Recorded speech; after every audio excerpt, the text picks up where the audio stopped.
ni anaponya voti yawo kukwanitsa 80.6%. Mavoti okwanira 2,905 anali osavomerezeka imene inali 2.1%, ndipo mavoti ovomerezeka analipo 134,216 ndipo ayenda motere. Dr. Joyce Hilda Banda, People's Party, 914 votes. Thokozani Manyika Banda, Independent, 280 votes. Akwame Bandawe Anyamata Atsikana Azimai, 228 votes. Dr. Lazarus Makathe Chakwera Malawi Congress Party, 3,343 votes. Kamuzu Chiwambo People's Transformation Party, 265 votes. Adil James Chilungo Independent, 153. Let me take that again. Adil James Chilungo Independent, 156 votes. Cosmas Felix Chupojola Independent, 147 votes. Dr. Dalito Kabambe UTM, 3,389 votes. Atupele Austin Muluzi United Democratic Front, 4,543 votes. Professor Arthur Peter Mutharika Democratic Progressive Party, 120,021 votes. Punziro Mvula Independent, 324 votes. Frank Tumpale Mwenefumbo National Development Party, 80 votes. Dr. Kondwani Nankhumwa People's Development Party, 194 votes. Jordan Sauti Patriotic Citizens Party, 31 votes.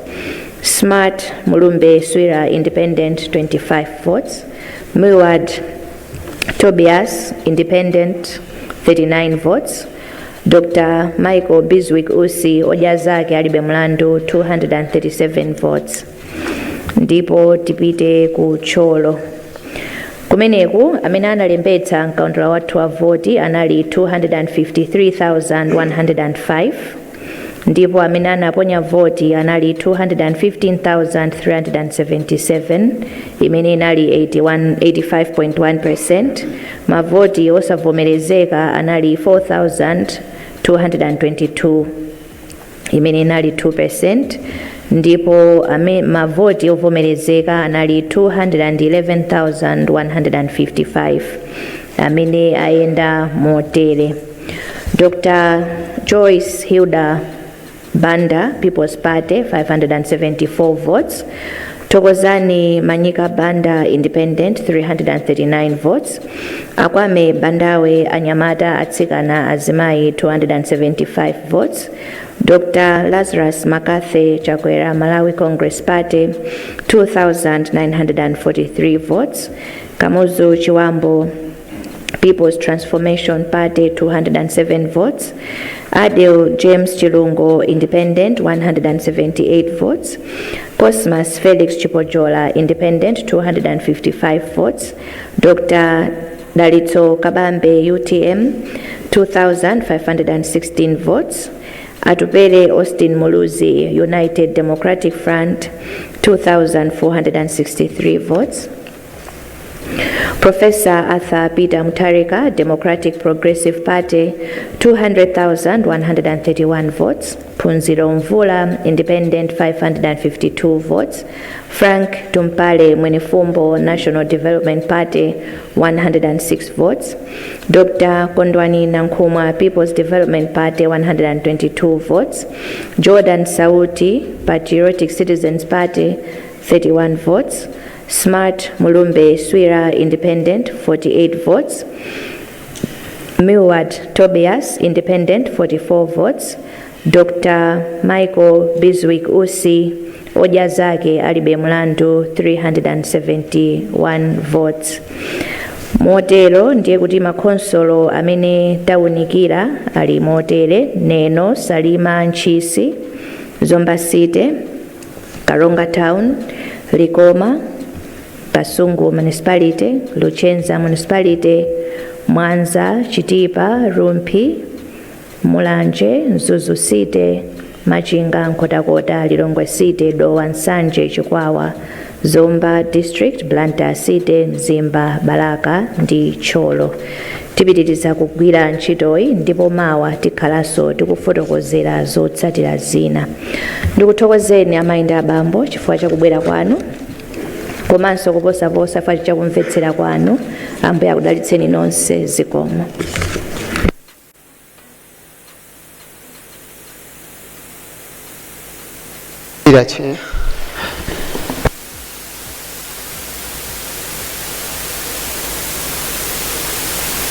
Ambira apa mpando amalo leto commission mndule kuti pano ndapemphe Atolankhani nkutheka kuti ali ndi mafunso awiri atatu ndi chonde bwerani.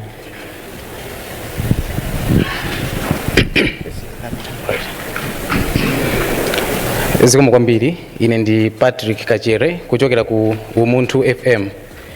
Achia nimafuna nditamvetsetsa gawo ili kuti pamene mukuzukuta madandaulo osiyana-siyana kunjaku anthu akupanga endorse munthu amene akuoneka kuti akutsogola. Kodi ngati commission kapena kuti bungwe zitakhala zoti mwalengeza zosiyana ndi zimene kunjaku anthu akuziyembekezera, kodi sizadzetsa mpungwepungwe?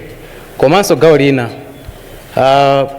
anthu ali balala mwachitsanzo mafotokozapo kuti ena kuchita zionetsero zitakhala zoti mmene zikuyendera chitetezo cha maobservers chili motani? Zikomo kwambiri.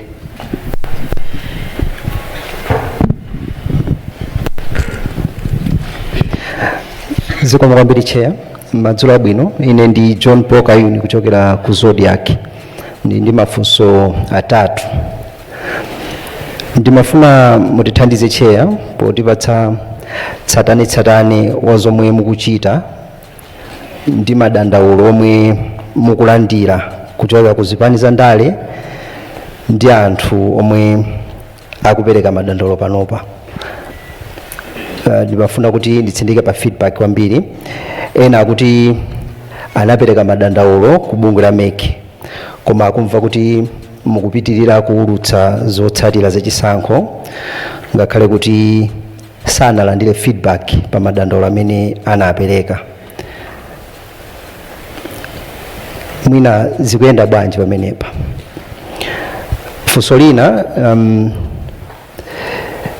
MEC yabwera poyera ndi kufotokozera kuti pali maboma ena ngati kunkhotakota, kuntcheu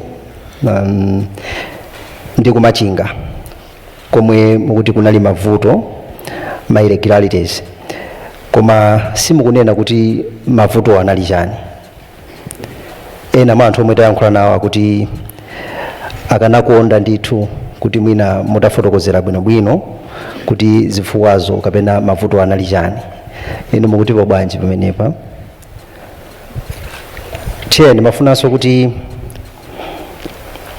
mwina mutifotokozere kodi mapepala olowetsera zotsatira zachisankho amene amagwiritsidwa ntchito pa chisankho chapitachi kapena chisankho chimene mukuwerengera panopa anali ofanana onse?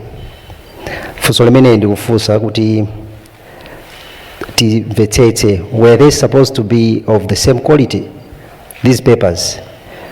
I'm asking because we understand that ena mwa mapepala omwe amagwiritsidwa ntchito ma duplicate akupezeka kuti ndi osiyana texture yake, ena akupezeka kuti ndi opyapyala pamene ena ndi ochindikala kapena kuti okhuthala.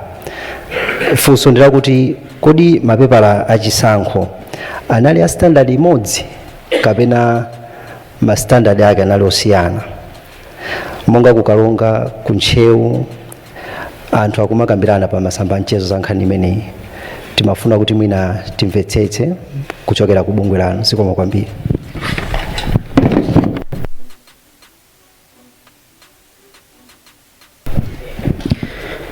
Dzina langa ndi Robert Chandilira kuchokera ku Planta Synod Radio. Ndili ndi mafunso awiri. Funso loyamba, zikusonyeza kuti kutengera information imene taipeza pali ma monitor ena amene anatumidwa ndi zipani zina kapena ma candidate kuti akapangire monitor mmene zisankho zikuyendera. Zitatha zisankhozi ma monitor amenewa amene amangirira ma candidate ena amene mwina akuona kuti zotsatira sizikuyendera bwino akupereka chiopsezo kwa monitor amenewa mpaka na ena mawapeza kuti mwina akhoza kuchotsa miyoyo yawo. Ndiye timafuna kudziwa kuti kodi zikatere ngati bungwe la MEC zimatani komanso mwina anzathu achitetezo angathe kuyikapo mulomo amenepa. Funso lachiwiri, isanayambike campaign munapereka ma code of conduct, malamulo amene azitsogoleri azipani zosiyanasiyana akuyenera kutsatira. Ndiye mkatikati mu ena mwa madandaulo amene anakupezani ndokhuza kuti azitsogoleri azipani amachitabe zosemphana ndi code of conduct imeneyi monga kumapanga ma handouts.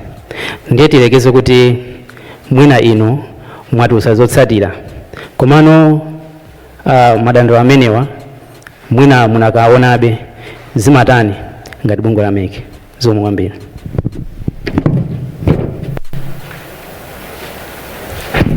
Chair, ndzinanga na Johannes Momba, Timven Radio komanso television. Ngati limodzi mwatsindika na kuti kaya ena achita zionetsero kaya achita chani kunjako koma mugwira ntchito mokhazikika bwino pofuna kuti iyende bwino. Taona chipani cha DPP chalemba nkhani yakudza kuti palena kafuna apanga abduct make chair. Ndimafuna ndingomvetsa kunena kuti is the commission including you Madam Chair kulanda zoption zinazizo za mtundu ngati umenewo. Thank you.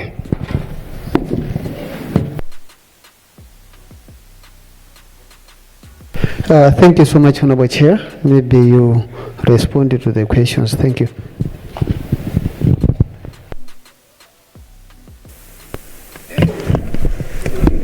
Zikomo kwambiri Sangwani, ndithokozenso mafunso onse amene abwera.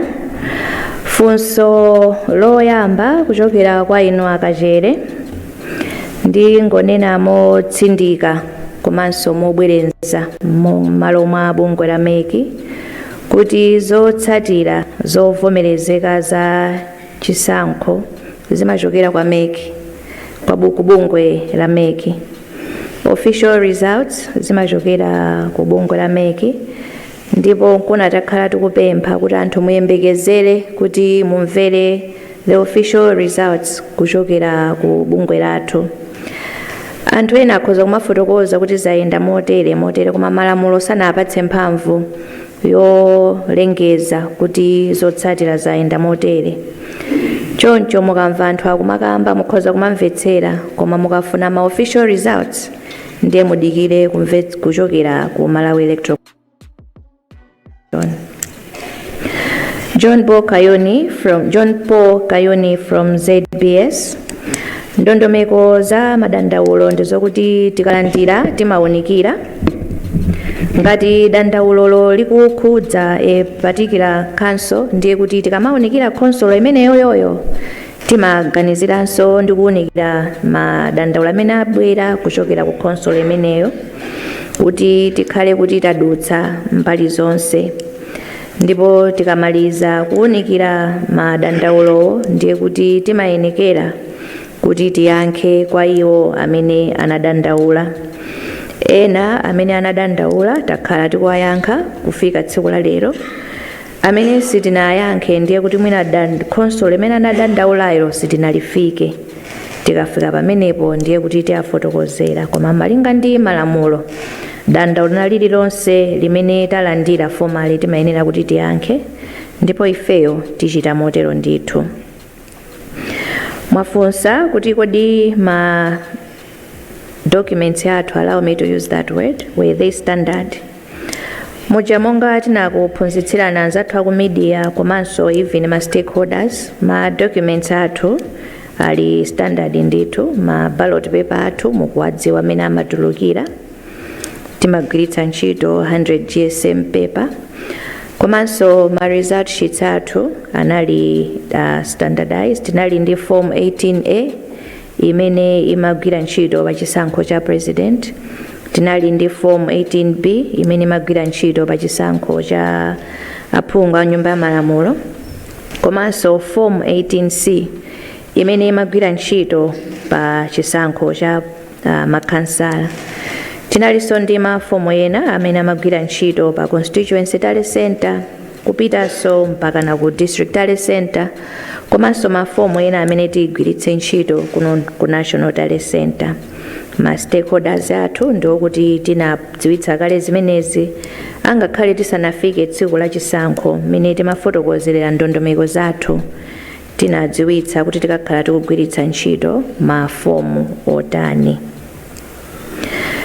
Zikakhala nkhani zokuti mukuona kuti kupezeka mapepala ena mwina ndingokuyankhani motsindika kuti for the Malawi Electoral Commission tili ndi our own standard documents that we use.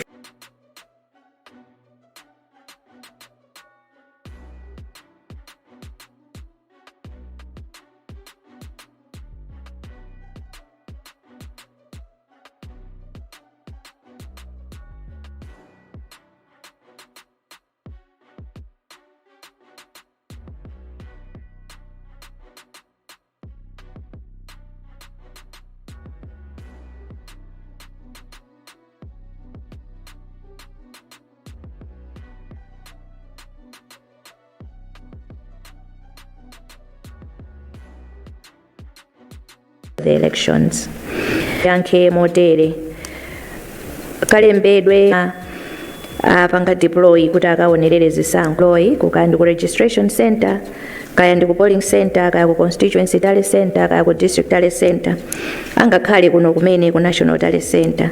Koma kuti ubale uyenda bwanji izozo sitingathe kufotokozera because it is beyond our scope. Nkhani ya ma handout kuti mwina makandidate ena amapereka ma handout, mongokumbutsira Malawi Electoral Commission ilibe mphamvu kapena gawo pa nkhani ya ma handout. Zimenezi amayang'anira ndi registrar of political parties, ndipo ngati kuli madandaulo ankhani imeneyi akufunika kuti alunjike ku ofesi imeneyi. Ndipo tinafotokozeranso padzana kuti tinalandira ma complaint angapo kuti makandidate ena akuti amapereka ma handout. Allow me to emphasize allegedly because ife nkhaniyo ndiyo kuti mulibemo, koma ngati kuli nkhani ya ma handout tikumbukire tonse kuti kopita ndi ku office of the registrar of political parties. Akutimveni ndingokuyankhani kuti ife tikugwira ntchito yathu malinga ndi mmene tikuyenera kuti tigwirire ndipo timalize. Mwina ndingokuyankhani kotero madzulo uno. Zikomo kwambiri.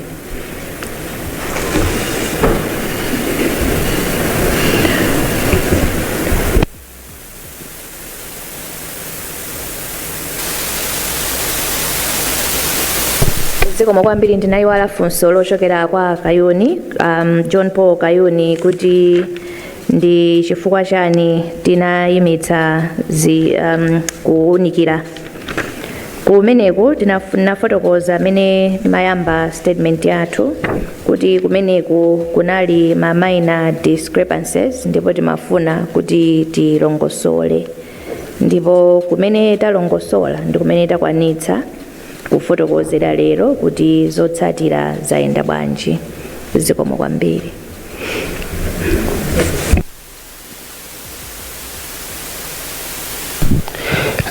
Zikomo kwambiri chair, padakalibe mafunso ndi mundule ndipitirire kutenga mafunso amenewa.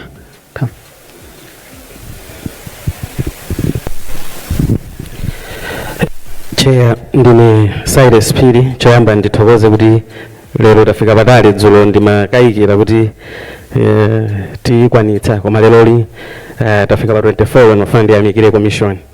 Funso langa longofuna kuonjezera pamene anafunsa Kayuni limene mwayankha komalizirako. Simunafotokoze kuti bwinobwino kuti kuncheuku chinachitika njani lero ngati kupereka update, komanso ndimafuna ndidziwe kunena kuti audit yakumene ya mavoti ikumayenda motani. Ndikutanthauza kuti mupange verify, is it just kungoona kuti manambala akuyenda bwanji, auditing ikuyenda motani? Timafuna ndidziwe pamenepo. Thank you, Chair.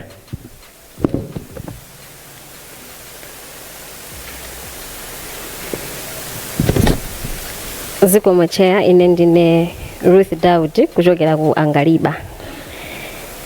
Funso langa ndila kuti pali ma complaints amene they've been lodged from different political parties.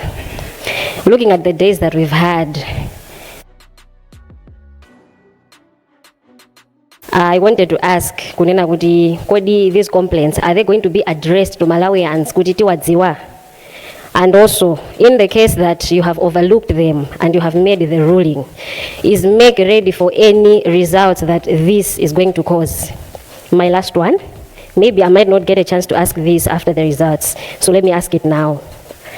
Mungadzadzimmenye pachifuwa kuti you have served Malawians with integrity inuyo ngati wankulu wa pampando umenewu after mukalengeza zotsatira za sankho zimenezi. Zikomo.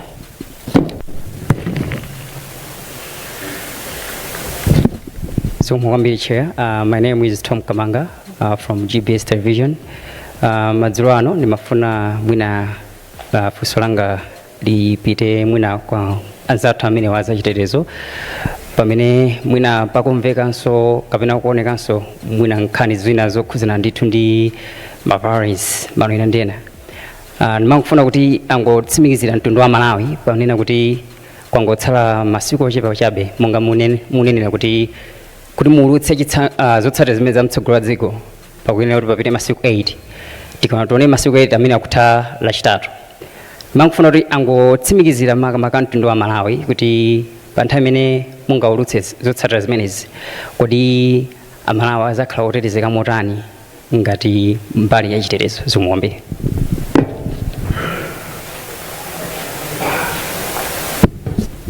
Zikomo mbiri mafunso athu athera pamenepo chair ndiye mungathe kuyankha muperekenso mawu anu otsekera. Zikomo kwambiri Sangwani, ndithokozenso mafunso amene abwera. Silas Phiri, mukakumbukira kufotokoza kwathu kumene tinafotokoza tsiku loyamba mmene kuti tayamba kulandira marizatsi athu, tinafotokoza kuti tisanaulutse chotsatira chilichonse tizikhala ndi nthawi kuwunikira, allow me to say to scrutinize the results. Mukaona ma protocols athu ndiyo kuti tili ndi mafomu amene timagwiritsa ntchito kuchokera komwe kuja ku polling station, ndipo amayenda fomu imene imayenda kuchokera ku polling station kukafika ku constituency tale center mpaka ku district tale center mpaka kudzafika kuno. Ndiye kuti zimene tikuwunikira ndi zimenezi kuti chotsatira chathu chayenda bwanji kufika kumeneko. Komanso we have the electronic component zimene zonse tikugwiritsa pamodzi. When you look at our protocols, you understand kuti pali layers ambiri amene alipo amene tinakhazikitsa kuti atithandizire to maintain the integrity of the processes. Ndipo zimenezi ndi zimene tikugwiritsa ntchito. Komanso tikumbukire kuti amene ankakhonza malamulo athu anaganiza mozama ndithu kuti ma results amene wakuchoka pa polling station kuzafika kuno, ma stakeholders particularly ma candidates amakhala kuti nawonso zimenezi ali nazo, chifukwa chokuti amapatsidwa makope komanso zina zimamatidwa.